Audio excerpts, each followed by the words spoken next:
I noticed, Bernard and obviously myself hadn't been pulled down. I'm like, oh, and then when we came down to the last quarter, I'm like, geez, we could play each other here, or we're at least in the same section. And then I pulled out my name, so yeah. Marinko, can we just talk about how much more attention you're getting these days as Australia's #1 player? Do you notice it in the newspapers, on television, people noticing you in the street? Not really. A few extra news articles here or there, and I get a mention now and again on the sports, on the news. So not too much, but a little bit. Can you talk about the atmosphere of playing at the Australian Open, how special that is? Yeah, well, it's my home city first and foremost, and then obviously all my family and friends come out. It gets a little crazy and loud, but I love it. It's an amazing place to play tennis at Melbourne Park. Did you go to the Australian Open as a kid? Yeah, of course. I went every year to watch, all my favourite players. I watched them all, and have great memories catching the train to getting off at Richmond Station. They were making the walk and just hearing the crowd and the buzz, and amazing memories.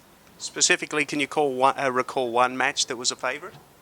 Yeah, actually, I went to watch Gustavo Kuerten play Radek Stepanek on Hisense Arena, and it was the first time I had tickets to a big court. Usually, I was in just a ground pass, and yeah, that was a good time. It was like 2001 or 2. It was the first time I went to it was to a big stadium court. Playing at home, some players thrive, other players feel the pressure. How do you respond to playing at home? Yeah, I haven't responded too well in the previous years, but I'm looking to change that, and hopefully, with a bit more crowd support, I'll play better. What did being voted the ATP Most Improved Player mean to you for 2012, given that it was voted by your peers? Yeah, it meant a lot. Obviously, to be voted by my fellow players, most improved, they noticed how hard I was working, the improvements in my game, so I can't thank them enough.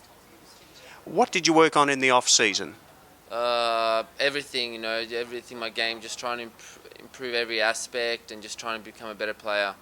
And just finally, how do you cope with the heat that we're expecting here in Sydney this week? Well, I'm used to it now. I've been in Australia since mid-November, and the heat's not really a factor living in Australia, and I spent a lot of time in Florida as well, so I'm quite used to it.